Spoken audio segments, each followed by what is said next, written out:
Estoy diciendo que no hay nada más frágil que la naturaleza humana.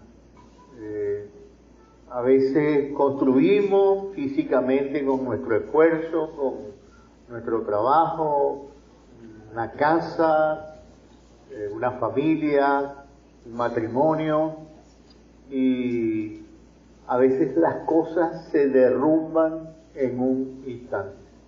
Voy a contarles una pequeña historia de un hermano pastor en México, hace unos 4 años, 5 años. Él tenía 4 hijos, 3 hembras y un varón.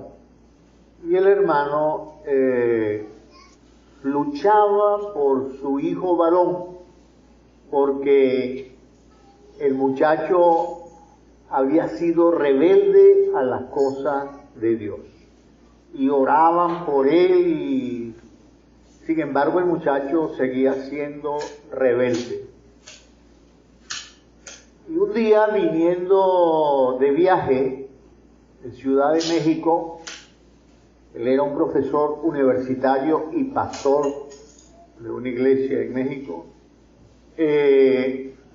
vio en la carretera un accidente, y entonces venía del aeropuerto con su carro y vio el accidente y se paró en la carretera.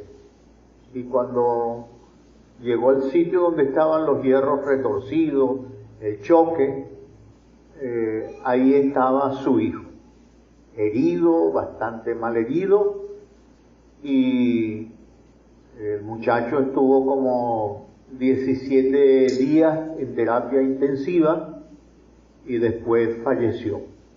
Y en el contacto con otro pastor, en un encuentro de pastores ahí en México, el hermano que lo acompañaba sentía que el hermano, aquel pastor, estaba quebrado, estaba angustiado, no tenía paz, porque no hay nada más difícil que la naturaleza humana. Hay cosas que a veces nos amarran, que nos atan, que nos destruyen, y uno tiene que pedirle a Dios que nos ayude a todos. No sé si ustedes habían leído el Salmo 142. El Salmo 142 tal vez tiene un trasfondo histórico, la vida de David huyendo de Saúl por más de 10 años. Saúl, que era el rey de Israel, perseguía a David y lo quería matar. No vamos a decir ninguna excusa, sencillamente había una situación de envidia, de egoísmo, y Saúl quería matar a David. Usted puede leer en 1 Samuel 25 la historia, usted puede agarrar y estudiar. Pero yo en esta mañana yo quisiera brevemente hablar del Salmo 142. Y ustedes lo tienen ahí en la pantalla, y es posible que yo me equivoco, pero si yo me equivoco, usted me corrige. Son 7 versículos. El Salmo 142 dice: con mi voz clamaré a Jehová, con mi voz pediré a Jehová misericordia. Delante de él expondré mi queja, delante de él manifestaré mi angustia. Cuando mi espíritu se angustiaba dentro de mí, tú conociste mi senda. En el camino en que andaba me escondieron lazo. Mira a mi diestra y observa, pues no hay quien me quiera conocer. No tengo refugio, ni hay quien cuide de mi vida.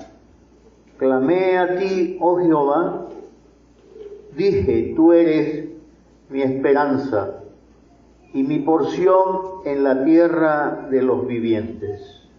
Escucha mi clamor porque estoy muy afligido. Líbrame de los que me persiguen porque son más fuertes que yo. El versículo 7 dice, saca mi alma de la cárcel para que alabe tu nombre. Me rodearán los justos porque tú me serás propicio. Vamos a ponerle nombre a esta predicación en este día. No sé si ustedes han encontrado algo allí significativo. En el versículo 7 dice, saca mi alma de la cárcel. A veces, hermanos, estamos metidos en una cárcel en nuestras relaciones con los demás, conflictos con los demás, con la pareja, con mi cuñada, con el vecino, con un hijo. Hay una situación, una cárcel, no hay paz. También hay otra cárcel de la que yo quiero hablar en este día, una cárcel emocional. Hay gente que vive cargada,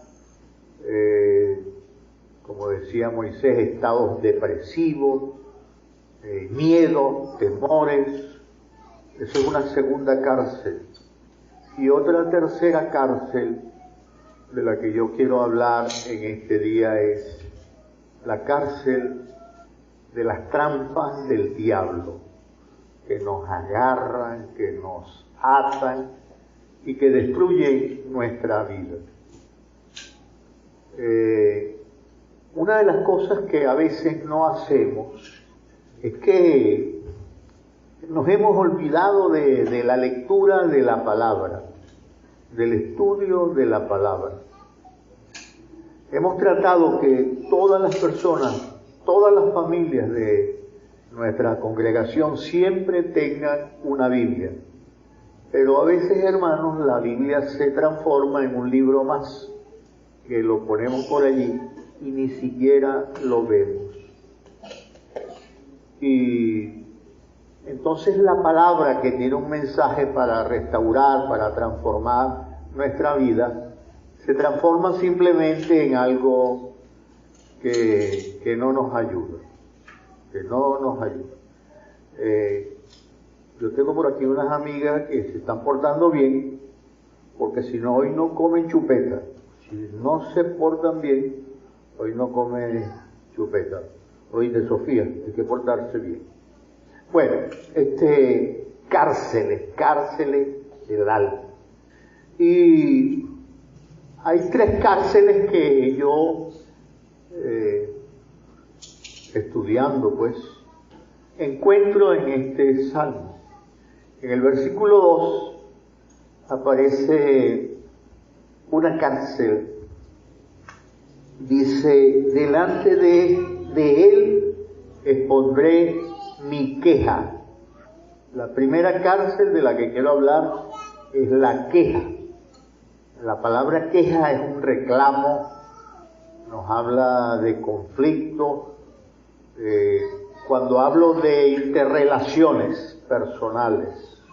Y después hay otra cárcel allí, en el mismo versículo 2. Delante de él manifestaré mi angustia.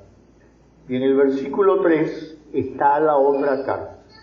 Dice, cuando mi espíritu se angustiaba dentro de mí, tú conociste mi senda, en el camino en que andaba me escondieron lazo. Tres cárceles. Y hermanos, todos los que estamos aquí, todos, a veces no vemos que hay una cárcel en nuestro alrededor. Hace muchos años, cuando yo estaba muy joven, nosotros visitábamos la cárcel de San Juan de los Morros, e íbamos a predicar allí. Y les tengo que decir algo, es un lugar inhóspito. La cárcel es un lugar deprimente. Las personas se enferman allí. Las personas entran en un abismo de angustia, de miseria. La cárcel es un lugar maloliente. Y después, hace algunos años más recientes, cuando yo era director del Liceo Nocturno, creamos aquí en la cárcel de Yare un liceo. Hicimos un experimento tratando de ayudar a los presos y les dimos asistencia para que terminaran el bachillerato. Y visitábamos esa cárcel y tratábamos de ayudar a la gente. Pero es un lugar deprimente, es un lugar de ataduras emocionales, sentimentales, espirituales, morales. Es un lugar terrible. La primera cárcel de la que habla aquí en el Salmo, a mi manera de ver, es la queja. Yo voy a tratar de exponer algunas situaciones de la palabra queja, conflicto, reclamo. Y la palabra queja habla de relaciones interpersonales. A veces, hermanos, tenemos la cárcel, tenemos la causa. La cárcel, la queja. La causa, las relaciones interpersonales. ¿Qué consecuencia hay cuando una persona vive en la cárcel y relaciones interpersonales violentas? Se crea un resentimiento. La gente anda así como mira al otro con malos ojos, no hay confianza, hay un resentimiento. ¿Y qué es lo único que puede producir un cambio allí realmente? El amor y el perdón. A veces no lo queremos mirar, pero mire cuántas situaciones duras hay en nuestras propias vidas, en nuestras familias, con nuestros amigos o en la iglesia, el pastor, con los hermanos, relaciones violentas de irrespeto, de inestabilidad emocional, nos llevan a una vida de rabia, de inquietud. Y hay un momento en que el hijo, la esposa, el esposo o el vecino o el jefe del trabajo dice: ya no soporto más a esta persona. Hay una queja, hay un reclamo por todo. No me siento bien. Y se crece una situación que se transforma en una tormenta que no da paz. La gente no tiene paz. Hay gente que vive así. Hay gente que no quiere entrar ni a su propia casa. Quiero leer en Colosenses 3:12. Colosenses 3:12.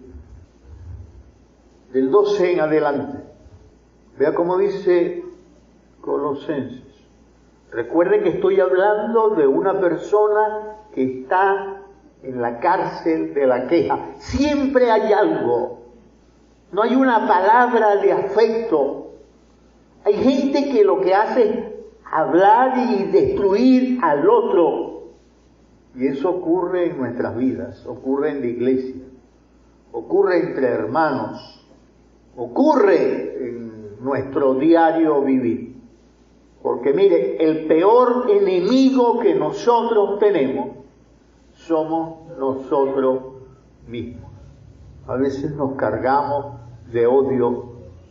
Parece que tuviéramos un gorila allí metido en nuestras mentes, en nuestros ojos, en nuestro cerebro, y vivimos como hienas en un cubil de fieras. El cubil es la casa o la habitación donde viven las hienas, la cueva. Colosenses 3, voy a leer algunos versículos del 12 en adelante. Vea cómo dice: vestidos pues como escogidos de Dios, santos y amados de entrañable misericordia, de benignidad. La palabra benignidad nos habla de engendrar el bien, de humildad, de mansedumbre. A veces es lo menos que hay, aunque somos cristianos, aunque nos damos golpes en el pecho. Y a mí les digo algo, hermanos, no me gusta darme golpes en el pecho, porque si uno se da muchos golpes en el pecho, se puede echar a perder el esternón y después esto duele, ¿oyeron? Hay que vestirse de humildad y de benignidad, de mansedumbre, de paciencia, que es lo que menos tenemos. Si hay algo que no tenemos, es la paciencia. Aunque tenemos una Biblia bajo el brazo y decimos que somos evangélicos. Después dice el versículo 13, mira cómo dice: soportando unos a otros, perdonando unos a otros si alguno tuviere queja contra otro. Vea lo que dice: queja, reclamo, rabia, alguna situación, algún conflicto, de la manera que Cristo nos perdonó, os perdonó, así también hacedlo vosotros. Y el versículo 14 dice: vestidos de amor, que es el vínculo perfecto. A veces, hermanos, vivimos en la cárcel de la queja. Voy a seguir leyendo algunos versículos hablando de la cárcel de la queja. Voy a irme hacia el libro de Santiago, en el capítulo 5 del libro de Santiago. Voy a leer desde el verso 7 en adelante. Vea que es bueno, hermano, agarrar y leer la palabra, meditar en la palabra, porque hay ataduras, hermanos, que están en nuestra vida. A veces luchamos por la vida, por la familia, y mire, así como ese pastor en México, a veces hay una carga por dentro, un conflicto en nuestras propias vidas, porque hay una situación familiar, un hijo, un ser que amamos, que vive una vida de tormentos. Y uno tiene que pedirle a Dios que nos ayude. Versículo 7. Por tanto, hermanos, tened paciencia hasta la venida del Señor, hasta que el Señor venga. Mirad como el labrador espera el precioso fruto de la tierra, aguardando con paciencia hasta que reciba la lluvia temprana y tardía. Tened vosotros, también vosotros, paciencia y afirmad vuestros corazones, porque la venida del Señor se acerca.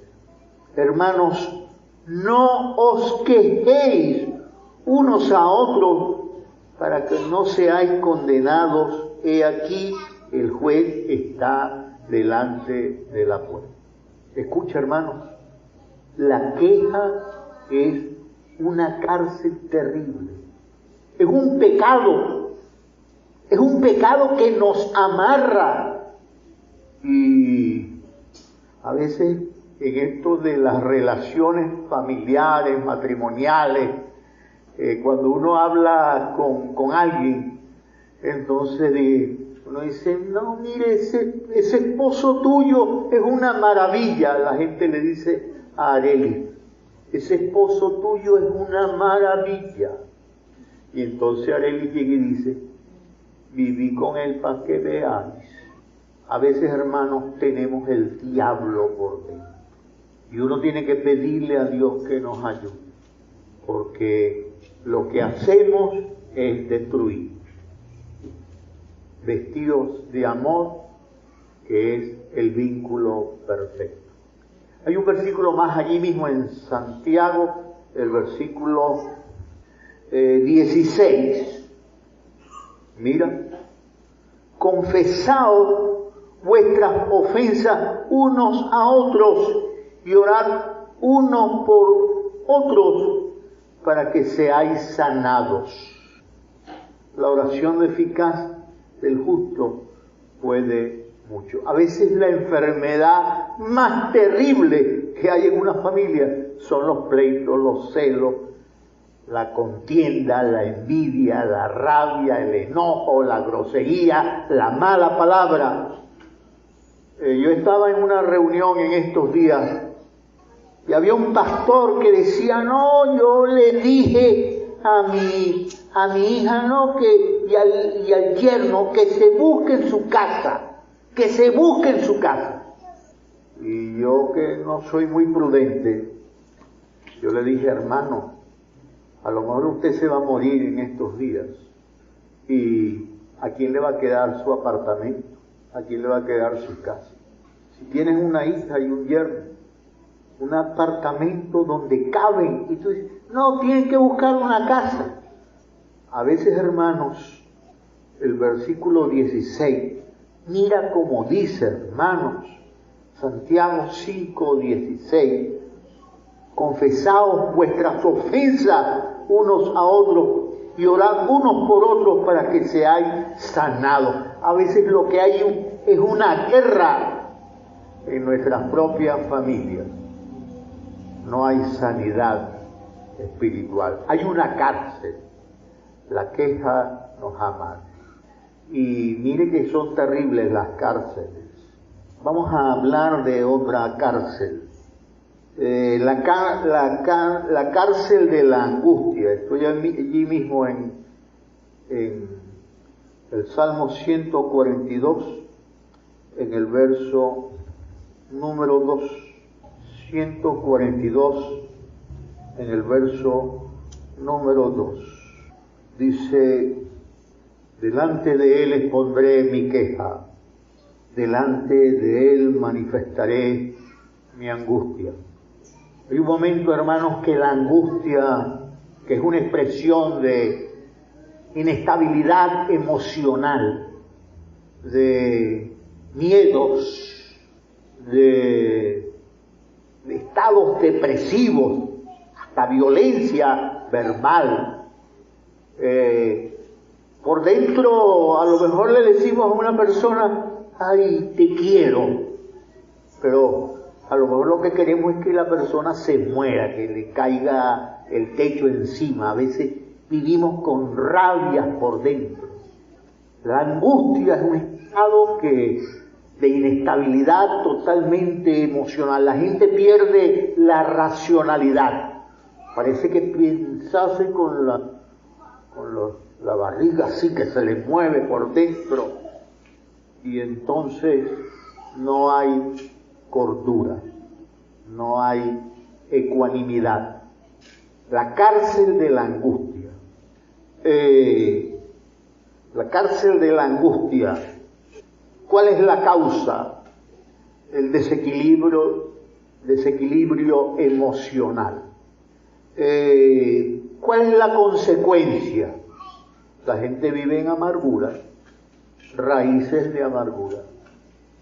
La persona no le agrada nada, viene la esposa y le hace una arepita ahí con mantequilla y le mete un poquito de jamón, y entonces viene santo y agarra la arepa y se la pega a la pobre Rosemary porque le dice, mira cómo quedó la arepa toda tostada. Y a mí me gustan las arepas redonditas, como dice María Infante, y mira cómo quedó esa arepa que parece un pulpo estrellado ahí. Y la gente vive así, hermanos. La gente vive así. La gente no tiene paz a veces en su manera de vivir cuando viven con estas crisis emocionales. Y ¿no les gusta este mensaje, hermano? ¿Está fastidioso? No voy a preguntarle nada a nadie santo. Estoy fastidioso, ¿verdad? Gracias. ¿Sí o no? ¿No qué? El 143, Salmo 143, el versículo 4, vea, mi espíritu, la transcripción, mi espíritu se angustió dentro de mí. Está desolado mi corazón. Me acordé de los días antiguos. Siempre la gente dice que el pasado fue mejor. Y Dios nos puso aquí. ¿Y qué será lo mejor? Lo que Dios nos da, hermano. Dios nos da. Pero nosotros vivimos reprochando, diciendo, hablando de un gobierno, del otro, de la esposa, del esposo, del vecino, del trabajo.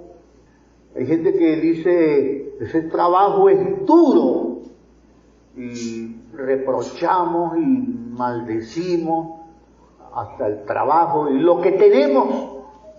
Pero hay gente que no tiene trabajo, que se está muriendo de hambre. Y entonces, mire, hermano, lo que yo creo que lo que es duro es no tener trabajo. Y la falta de disciplina y de hacer las cosas bien. Uno tiene que pedirle a Dios, hermanos, y vea que he dicho que lo que puede cambiar nuestras angustias, nuestros temores, es la oración. Y eso no se practica. La gente no tiene un momento de oración. Ayer en la mañana, como muy temprano, Arely se tenía que ir porque la iban a operar. Y yo salí más temprano que ella porque ustedes saben que hay que hacer una cola de la gasolina. Y cuando operan a una persona, tú no sabes si la persona sale bien de la operación o se va. Y yo me despedí de Arely ayer muy temprano, en la mañana. Y lo que le dije a Arely, siempre te necesitaré. Siempre estarás conmigo, aunque no te vea más. Siempre estarás conmigo. Porque hay algo que he aprendido en la vida, que Dios da paz. Dios da paz. Aún en la prueba, en el dolor, en la hora de la tormenta, Dios da paz. Y yo le había dicho a Reinaldo que no sabía si podía venir a predicar, no porque iban a operar a Arely, sino porque a lo mejor no teníamos cómo moverme con mi suegra. Pero estaba María hoy, estaba Gaby, estaba Moisés, y todo se resolvió perfecto. Creo que puedo darle gracias a Dios por todo lo que Dios nos ha dado, por la vida, por la familia, por todas las cosas. Tenemos que pedirle al Señor, hermanos, que nos dé tranquilidad, porque a veces vivimos tan angustiados, tan apurados, en una sociedad de lo instantáneo. Vivimos en un apuro como los que manejan moto. Cuando los tipos manejan una moto, que salen así, en la esquina, o mira, salen como porcus bipidus, esos motorizados, como unos diablos así corriendo, apurados, afanados.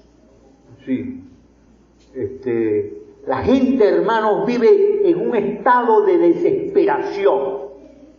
Y así mismo matamos nuestra vida, nuestras relaciones, nuestra relación emocional con otros.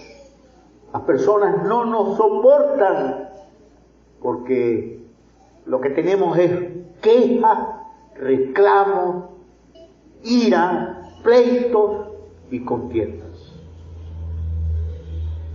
En el Salmo 142, el versículo 4 dice: mira a mi diestra y observa, pues no hay quien me quiera conocer. ¿Por qué será?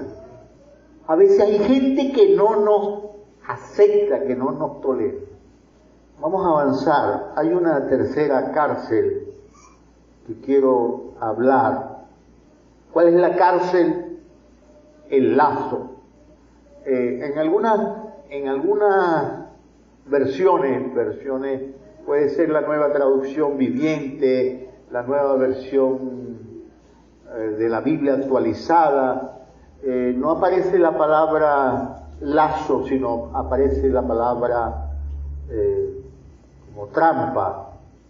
La causa, escuche lo que voy a decir, los pecados ocultos, de cosas que escondemos en nuestras vidas, pecados ocultos, como el noviecito que tiene una novia y entonces no más nadie va a saber, pero tiene otra novia o está casado, y entonces hay un día que revienta la situación, porque nada se puede ocultar en este mundo.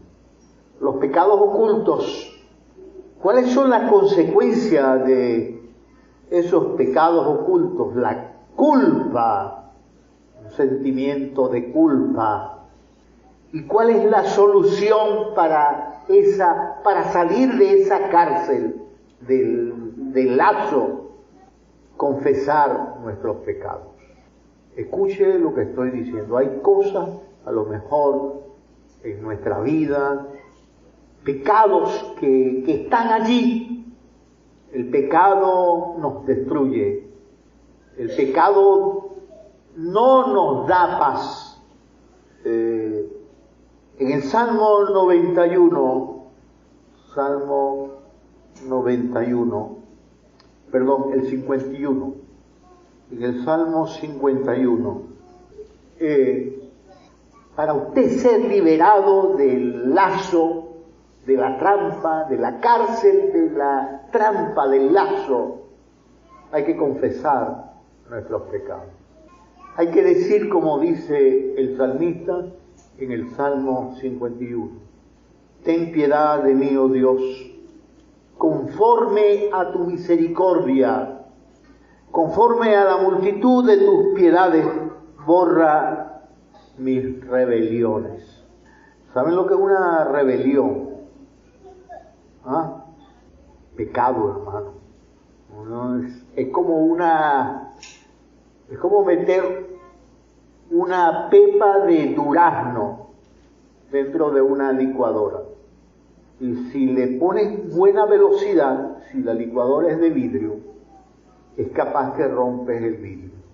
A veces, hermanos, hay una licuadora por dentro de nosotros, efervescente. El pecado, hermano, está a veces allí. Y mire que el pecado destruye. El pecado acaba con nuestras vidas, con nuestras familias, con nuestros hijos. La esposa le dice al niñito, apaga el televisor. Y entonces el niñito va a casa del papá. Papá, ¿puedo prender el televisor? Sí, préndelo, mi amor. O sea, hay una guerra entre el uno y el otro. No hay comunión, no hay amor, no hay afecto, no hay una relación. O siempre tenemos la razón. El que tiene la verdad siempre dice, aquí se hace lo que yo digo. ¿Saben? Eso no es de Dios. Ten piedad de mí, oh Dios, conforme a la multitud de tus piedades. Borra mis rebeliones. Es el tigre que está metido por dentro. Apacígualo, transfórmalo en una oveja mansa. Ten misericordia de mí conforme a la multitud de tus piedades. Borra mis rebeliones. Escucha, lávame más y más de mi maldad. Con humildad, hermanos, hay que decirle al Señor, ten misericordia de mí, limpia mi alma, mi vida. Voy a leer en el Salmo 91 los versos 3, 4 y 5. Salmo 91, los versos 3, 4 y 5. El Señor te librará del lazo del cazador, de la cárcel del lazo, de la trampa. El Señor es el único que puede hacerlo. El Señor te librará del lazo del cazador, de la peste destructora. Con sus plumas te cubrirá y debajo de sus alas estarás seguro. Escudo y adarga es su verdad. Y mire, no temerá del terror nocturno. Dios quita el temor, quita la angustia. El Señor es el que puede sacar nuestras almas de la cárcel. En el Evangelio de Juan 10:10 dice que el enemigo no viene sino para matar, hurtar y destruir. Y los que estamos aquí, los poquitos que estamos aquí, tenemos una responsabilidad: proclamar que Cristo es la única esperanza. Que el diablo viene para matar, hurtar y destruir. El pecado no es otra cosa que la destrucción de nuestra vida, de las personas que están a nuestro lado, las familias y todos. Hay gente que se deleita en el alcohol, la fiesta, la mundanalidad, esta música pervertida, cargada de un mensaje erótico, un mensaje promiscuo, violencia moral, violencia sexual. Ahí está el pecado y eso no está en la vida de un cristiano. Lávame más y más de mi maldad. Contra ti he pecado y he hecho lo malo delante de tus ojos. Satanás no viene sino para matar, hurtar y destruir. Yo he venido para que tengan vida y vida en abundancia. Y quiero terminar con un salmo que es el Salmo 32. ¿En cuánto tiempo podríamos leer el Salmo 32? Lo leeríamos en 2 minutos. 1 minuto y medio tal vez, pero escuche, hay que sentarse a leer con amor, pedirle a Dios que su Espíritu pueda guiarnos en nuestras vidas, en nuestras familias. Y hay algo que no practicamos nosotros. A veces ofendemos al hermano y le decimos de todo y creemos que tenemos la autoridad de decir que aquel es un muérgano y un malandro y usamos esa palabra. Pero somos incapaces de decir, hermano, perdóname, porque he sido necio. Con mis palabras te he herido, a la esposa, al hijo. A veces hay una cárcel que rodea nuestras vidas y no la queremos ver. Y estamos podridos por dentro. Bienaventurado el Salmo 32 dice, aquel cuya transgresión, la palabra transgresión tiene la connotación de cárcel, de atadura. Y dice, bienaventurado aquel cuya cárcel ha sido abierta, liberado, aquel cuya transgresión ha sido perdonada y cubierto su pecado. Bienaventurado el hombre a quien Jehová no culpa de iniquidad. Cosas perversas que hay en nuestra vida y en nuestra mente, y en cuyo espíritu no hay engaño. Ustedes saben que hay un engaño evangélico. Hay engaño evangélico. A veces le decimos a la gente, Dios da paz, Dios bendice nuestras vidas. Y somos cristianos, si somos evangélicos ponemos la Biblia así y se la mostramos así. Y si somos católicos, le ponemos aquí una cruz así grandota y la Virgen de la que le quieras poner. Y somos, hermanos, unos esclavos y mentirosos, porque no hay bendición de Dios en nuestra vida. Dice la palabra, bienaventurado aquel cuya transgresión ha sido perdonada. Versículo 3. Y saben que uno debería preguntarle a los médicos que hay por allí, ¿cómo es eso de que envejecieron los huesos? Huesos envejecidos, huesos fracturados, podridos, mientras callé envejecieron mis huesos en mi gemir todo el día. ¿Saben? Hay gente que no tiene paz. El pecado destruye. La cárcel de la trampa, del lazo, destruye. Y yo no sé cuál es tu vida en este instante. No sé si tienes alguna carga en tu vida. Hay un himno que dice, si fui motivo de dolor, oh Cristo, si por mi causa el débil tropezó. Mira, hermanos, ojalá que pudiéramos abrir nuestros ojos espirituales y pedirle al Señor que nos perdone, que transforme nuestra vida. La Biblia dice que el que está en Cristo, nueva criatura es. Pero muchas veces decimos eso del diente al labio, pero nuestro corazón está lejos de Dios. El que está en Cristo, nueva criatura es. Las cosas viejas pasaron y el Señor hace nuevas todas las cosas. A veces estamos llenos de egoísmo. Hay personas que están a nuestro lado que se están muriendo, que están apartadas, que se sienten solos, destruidos.